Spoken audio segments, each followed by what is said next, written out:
Hai guys, kembali lagi bareng gua di Baraya Anime.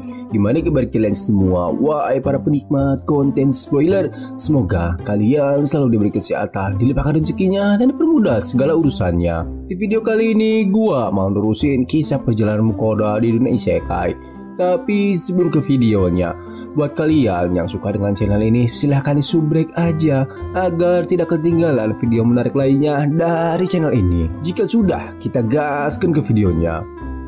Bab 8, Mukoda Sang Pemberani. Satu percakapan panjang kemudian, setelah terpergok party as, Mukoda berhasil menjelaskan kepada anggota ARC bahwa ia tidak terbiasa membunuh monster yang tak berdaya untuk mendapatkan poin pengalaman, dan bahwa Gon kebetulan membawakannya untuk Mukoda secara mendadak sebagai hadiah.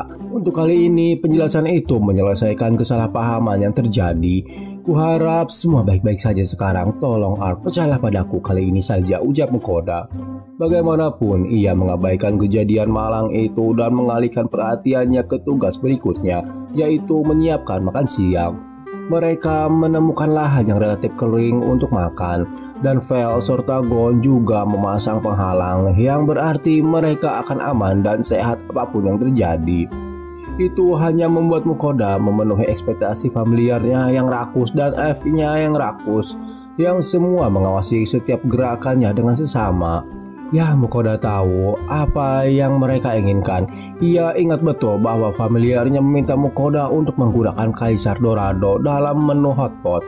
Pada saat itu, Mukoda berhenti sejenak untuk mempertimbangkan pilihannya. Kaisar Dorado adalah ikan berdaging putih, yang berarti ikan ini dapat digunakan dengan baik di hampir semua resep hotpot. Mukoda akan memberi makan anggota ARC kali ini, jadi ia memutuskan untuk menjauhi apapun yang terlalu berlebihan dan menyiapkan hidangan dengan gaya yang lebih tradisional. Namun pada saat yang sama, hotpot biasa dengan kaldu biasa-biasa saja terasa seperti terlalu biasa-biasa saja.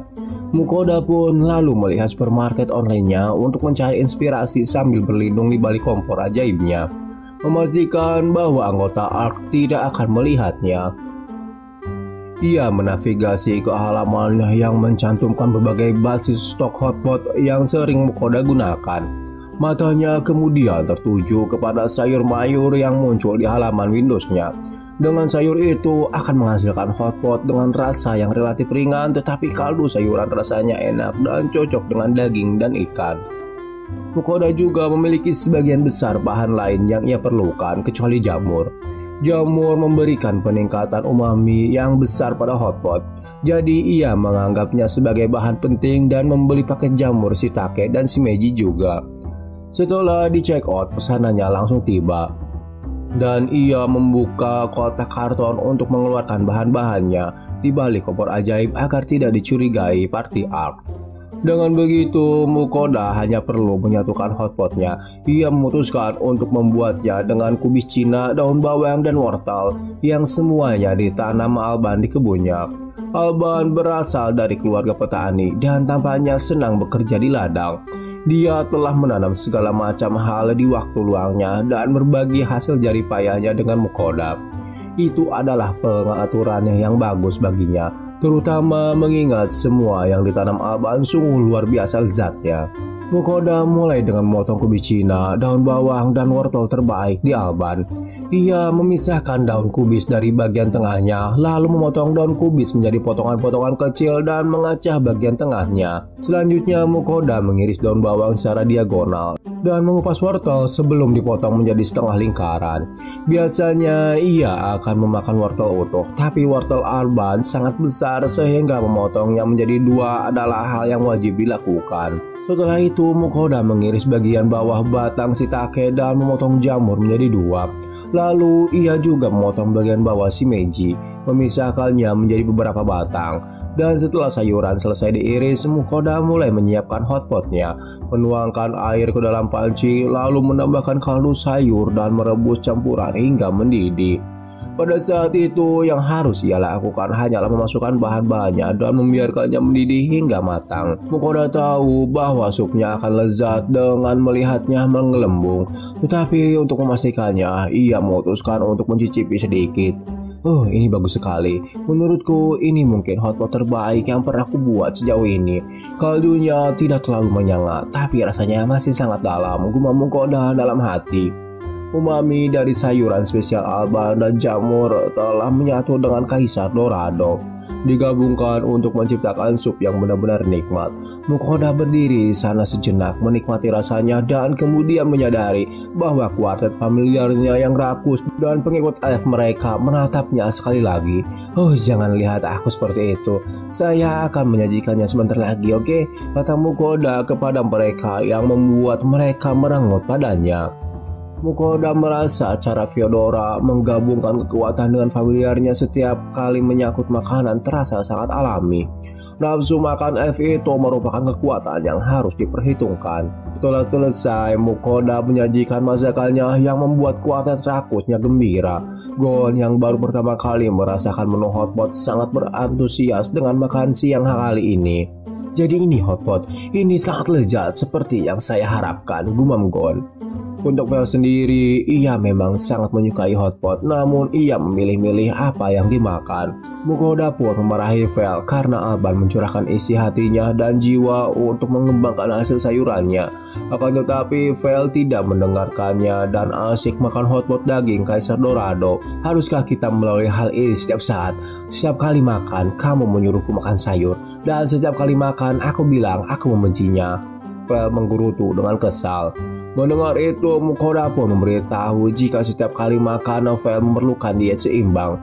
Makan daging, dan lebih banyak daging tidak baik untuknya. Jika Vel ingin tetap sehat, ia harus makan sayuran juga. Namun Vel berdalih kalau dirinya dilindungi oleh berkah para dewa. Kesehatannya tidak akan terganggu apapun yang ia makan. Tapi Mukoda tidak yakin Vel tidak dapat menggunakan berkah yang dimilikinya sebagai alasan untuk melakukan pola makan yang buruk. Menurutnya, penting untuk mengkonsumsi makanan yang beragam. Mendengar perdebatan itu, Sui pun ikut mengomentarinya dengan berkata kalau sayuran itu enak. Ia menyukai daging dan ikan, tapi Sui juga sangat menyukai sayuran. Kemudian Dora juga angkat suara, jika sayurannya selalu terasa seperti saat ini, ia bisa memakannya setiap hari. Mendengar kedua familiarnya yang lain berkata seperti itu, Mukoda merasa senang karena pada akhirnya ada yang sependapat dengannya. Gon sendiri belum pernah makan apapun selain daging sampai ia bertemu dengan Mukoda. Kali ini Gon makan apa yang dimasak olehnya dan ia belum pernah menemukan masakan Mukoda yang tidak enak apapun bahannya. Mukoda pun sangat tersanjung oleh perkataan Gon. Saat itu Gon, Dora, Sui, dan Mukoda semuanya mengalihkan pandangan mereka ke arah Vel. Vel pun melirik balik dengan pandangan sinis. Mukoda pun mengancamnya jika Vel tidak membersihkan piringnya, Mukoda tidak akan memberikannya porsi kedua untuknya. Vel menggeram dengan cemberut yang paling menakutkan. Tapi itu tidak membuat Mukoda jengkel. Itu membuat Mukoda takut ketika dia membuat wajah seperti itu saat mereka pertama kali bertemu. Tapi akhir-akhir ini Mukoda sudah terbiasa dengan hal itu sehingga ia tidak bergeming lagi. Pada akhirnya Vel menyerah dan memakan sayurannya sambil tetap mengerutkan keningnya. Mulai dari itu, pada saat ketika Vel ingin menambah, ia berkata untuk menambahkan sayurannya sedikit karena ia menyadari jika tidak seperti itu Mukoda tidak akan melayaninya. Mukoda sudah menyatukan semua hotpot dan semuanya memiliki jumlah sayuran yang sama di dalamnya. Jadi tidak ada pilihan bagi Vel. Vel mulai menggerutu saat dia melihat sayuran di hotpot keduanya. Tapi Mukoda mengabaikannya sepenuhnya. Daripada mendengarkan dia merengek, Mukoda memutuskan untuk duduk bersama para petualang Ark yang berkumpul di sekitar hotpot mereka sendiri. Di sana Mukoda disambut dengan hangat. Gideon berkata ia baru pertama kali memakan makanan seperti itu dan menurutnya rasanya sangat enak sekali. Gaudino juga merasakan hal yang sama. Ia sangat senang bisa makan sayuran sebanyak itu karena hal itu akan memberikan vitamin yang banyak. Petualang seperti Ark tidak mendapatkan banyak variasi dalam pola makan mereka. Jadi hidangan Mukoda sangat luar biasa. Dan ternyata Sigvar juga merupakan seorang karnivora. Tetapi untuk kali ini sayuran yang Mukoda sajikan sangat enak. Mereka bertiga berhenti makan saat mereka berbicara dengan Mukoda. Tetapi tentu saja Feodora si rakus bahkan tidak melambat sedikit pun. Melihat itu, Gideon, Gaudino, dan Zigbar membentaknya untuk Feodora tidak menghabiskan makanannya sendiri, karena mereka masih sangat menginginkannya. Saat itu, Feodora akhirnya menatap ke arah anggota partinya dan berkata siapa yang cepat dia yang dapat. Gideon, Gaudino, dan Zigbar sepertinya menyadari bahwa tidak ada yang bisa menghalangi Feodora untuk menghentikannya melahap makanan itu. Ia dengan cepat menyantap hotpot selagi masih ada. Mukoda sendiri tidak percaya Feodora bisa memasukkan semua makanan itu ke dalam perutnya, mengingat betapa kurusnya dia. Mukoda mendapati dirinya sedikit jengkel dengan perut Feodora yang tak berdasar. Tapi ada satu hal yang masih harus ia katakan padanya sebelum dia menghabiskan hotpotnya. Mukoda merasa tingkah Feodora sama buruknya dengan familiarnya jika menyangkut soal makanan. Setelah makan siang itu, mereka kembali menjelajah dungeon dan menghabiskan cukup banyak waktu berkendara di atas tubuh Sui tanpa melihat monster apapun sampai tiba-tiba lahan basah berumput di depan mereka terbakar. Vel berkata itu pasti api naga semu milik Dora. Di sana sepertinya Dora sedang mengamuk dan monster yang sedang Dora hadapi adalah sekelompok semut raksasa. Sebelum Mukoda sempat melupakan keterkejutannya, Dora terbang kembali ke arah Mukoda dan yang lainnya. Ada banyak semut putih di depan, tapi sudah kurus mereka, katanya. Gon tiba beberapa saat kemudian dan mendarat di punggung Sui. Lalu ia pun berkata kalau sebelumnya Gon telah memberitahu Dora bahwa ia bisa memusnahkan mereka dalam sekejap dengan napas naganya. Tapi Dora bersikeras bahwa dia akan menangani tugas itu. Dora pun membalas karena ia tidak bisa membiarkan Gon mengambil semua panggung dalam pembasmian para monster. Sementara itu, Mukoda berusaha semaksimal mungkin untuk tetap memasang wajah biasa saja dan mulai angkat bicara kalau Gon harusnya lebih tahu dari siapapun betapa kuat serangan napas naga miliknya. Karena bisa saja Mukoda dan yang lainnya akan terkena dampak dari serangan yang dikeluarkan oleh Gon. Gak lama kemudian mereka sampai di area tempat Dora mengeluarkan napas apinya.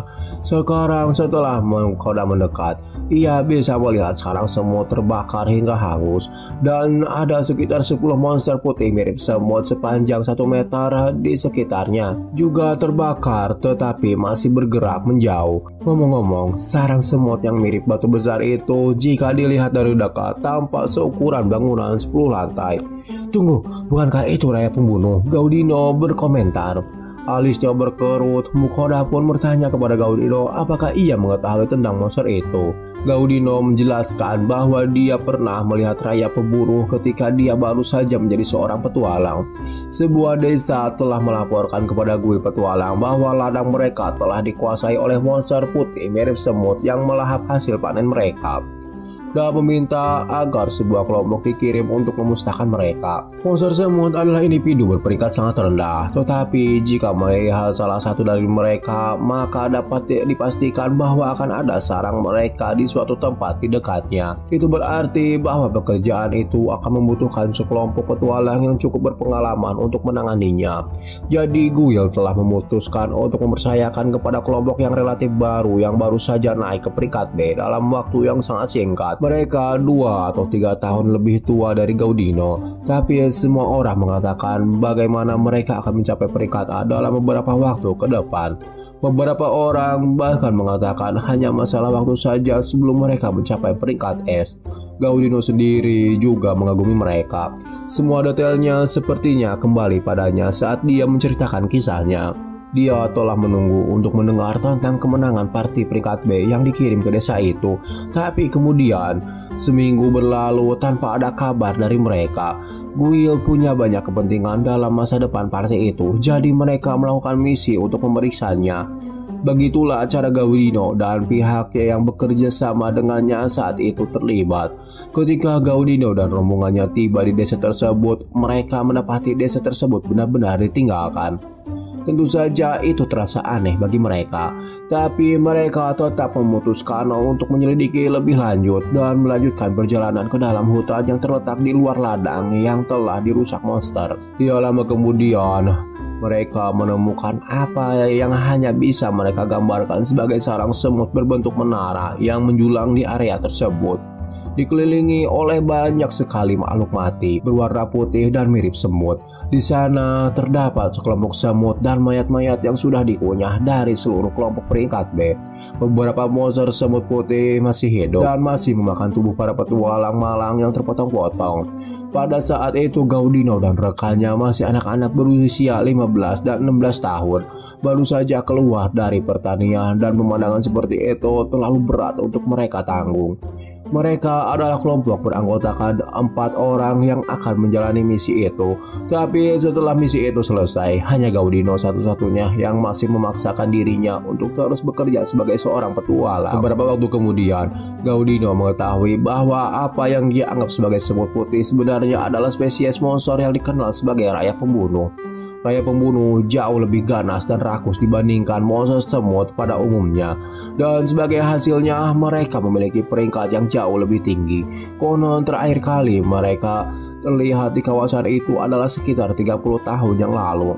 Bisa saja orang-orang menyalahkan Guil karena menyamakan mereka dengan monster semut biasa. Tapi di sisi lain mereka hanya mendapatkan informasi yang mereka dapatkan untuk melakukan penugasan terhadap para petualang. Tampaknya saat itulah dia mulai terbiasa mempelajari panduan lapangan bergambar untuk spesies monster setiap ada kesempatan.